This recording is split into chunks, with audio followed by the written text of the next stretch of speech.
Hey friends, it's Stephanie here. So it's coming upon the new year, but you can listen to this whenever you want. Several days ago on Facebook, I posted this post all about letting go. I don't know about you, but I get to the end of the year and I feel like my house and my stuff are weighing me down. I had to laugh last night. My husband opened a drawer in the kitchen, which I guess he never opens, and he's like, what is all this stuff? And it was just like bottles that I wanted to save, napkins. I don't even know, all this stuff. And he's like, honey, that's going to break the drawer. Like that stuff is too heavy. You need to clean this out. And I was like, I know, that's how I feel like our whole house is. If you came to my house, you wouldn't think this, it looks pretty minimalistic. I'm a former professional organizer. I did that for 10 years. I went into people's homes, organized it. So my home looks very organized. But if you open up some of my closets or drawers, if you look on some of my, even my bookshelves, not the ones behind me, these are all my books. I'm an author, 9 books, a speaker, a coach, but I have a lot of books over here that I'm like, I'm never going to read those. And so I just wrote this whole article about letting go, using this time of the year, which whenever you're listening to this, we kind of get in this mode of we can only do certain things at the end of the year. And then if we don't get it done before, January 1st, or if we don't get it done in January, then we can't do it until the end of the year. So if you're listening to this later, that is not the message. But I am taking some time to go through every drawer, closet, shelf, and just lighten the load, let go. So when I think about letting go, it's letting go of things that don't bring us joy. If you have decor in your house and every time you look at it, it makes you cringe, maybe somebody gave it to you and you just hung it up because you felt like this need to people please, which might be something you need to let go of, is people pleasing. But it's also letting go of things that you never wear. I know I've gained a couple of pounds. There are things in my closet that I have not worn for 2 or 3 years. I'm probably never going to get down back to that size to wear it. Or if I do, why, it's going to take me a while. Why hang on to these things?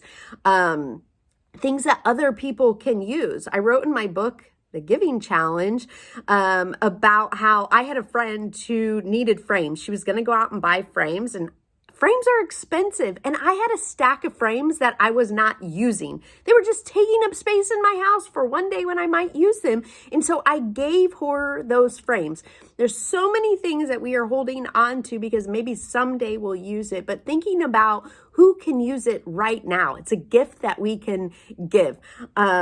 If you don't know about me, I gave a gift every day for 522 days. It changed my life. I took a little break and I still continue to give every day. It's been over a decade, but I found a lot of giving is letting go of material things that other people can use, letting go of money. Sometimes we hold so tightly to money in our pocket. It's like if somebody needs it, just give it without any expectations. So that was kind of my first message of think about the stuff. What I learned as a professional organizer is our physical stuff, our physical things not only cause physical clutter in our life, but that leads to mental clutter. A lot of times we don't realize how much our clutter, our stacks, all this stuff is causing us stress. But I know that it causes us stress because how do you feel when you organize a space? It's almost like we can breathe a little bit easier. It lightens us. And so that's kind of message one is letting go of physical things in your house, decluttering, getting organized. You're going to feel so much better. But the second message as it relates to letting go is I was in prayer time today and that just bubbled up of letting go of, and I was like, man, what does that mean? What is that? Like, I was just praying, what does letting go mean? And I heard, because this is something that's been causing me stress and anxiety, is I am a to-do list person, but I'm also like constantly things are coming up in my mind. I am a creative. I have ideas. And last night I compiled all the to-do lists that I had on my phone in my notes. And I showed it to my husband this morning, and I just kept scrolling and scrolling and scrolling. And I was like, oh my gosh, I am so anxious about this. The Bible tells us not to be anxious about anything, but I was anxious about my to-do list. And it was like, I heard the Lord say, let it go. Don't cling to everything that is on your list. Don't be scared of missed opportunities or not getting something done. Like, pray. What does the Father want me to do? And like, let that go. And if he wants me to do something and I am walking in faith each and every day and taking that step, I am not going to miss an opportunity that God has for me if I am walking in his will. The other thing, I was talking to my accountability partner about this on Monday, which I think I might have even said these words to him of letting go of expectations, and not only expectations that we put on ourselves.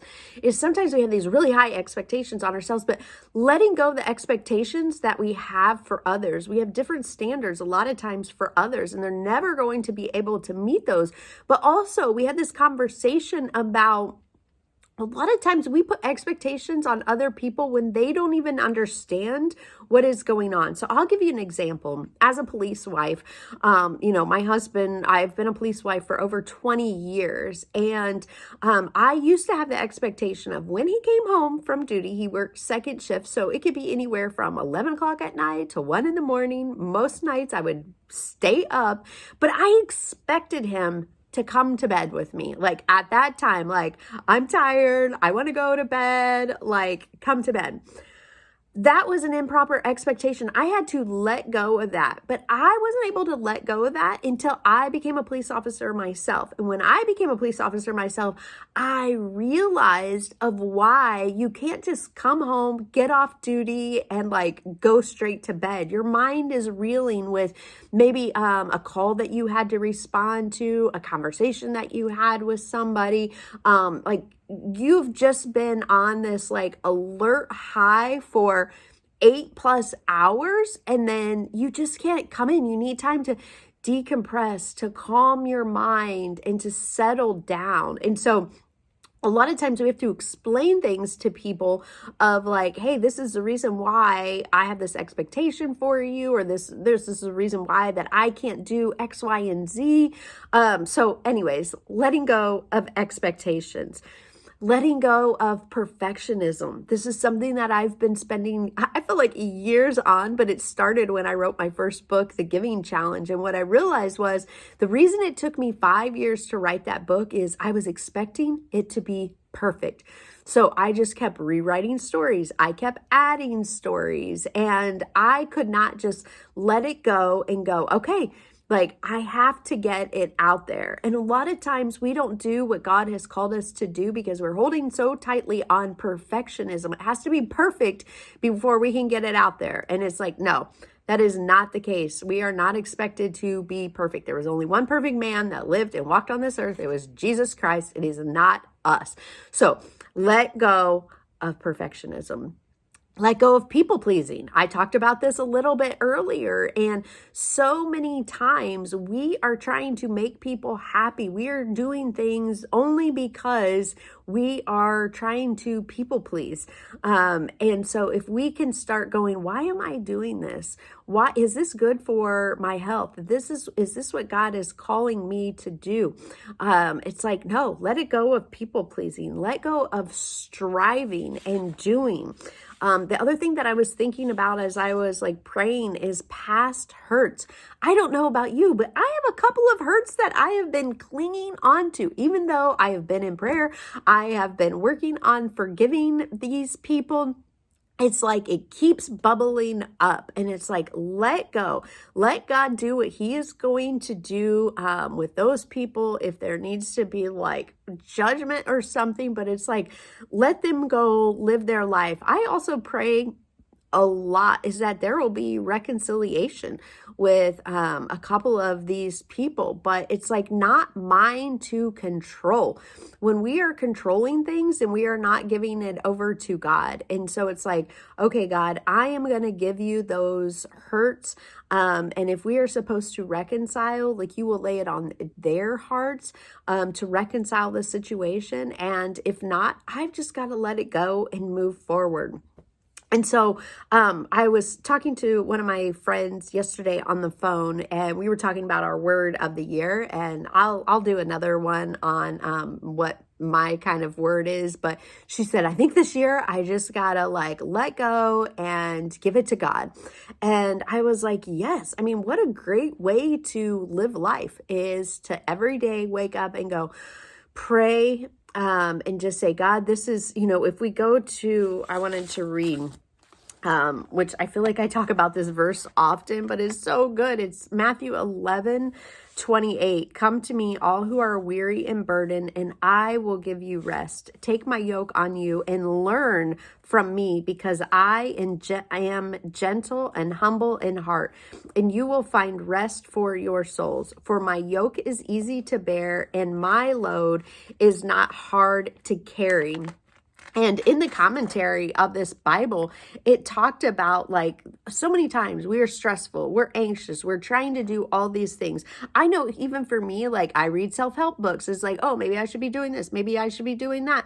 But it's like Jesus calls us to go to him, to let go of whatever our burden is. He will carry that burden. We find rest in him.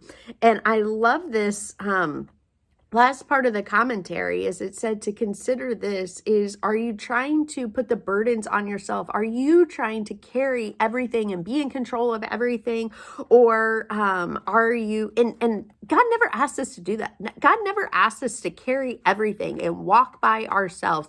It's like pray about the situation. Like I talked about, like these people that have hurt me, but it's like pray, give it to God, and then do faithful. Like, God, what do you want me to do in this situation? And turn it over to him and rest in him. So, I hope you found some of this helpful, in that as you go into the new year, or whenever you're listening and watching this, is you can, one, pray, Lord, Heavenly Father, what do I need to let go of? What is weighing me down? What is, a burden causing me worry, to be anxious? What am I trying to control, Lord? And just say, I release that to you. I give you all of control. I'm going to rest in you. And Father, if there's something that I am supposed to be doing, then, surface that to my mind. And then let me go within the day doing your will and walking in your will. And so I hope some of this maybe brings you a little peace in your day, your week, your month, and your year. Blessings.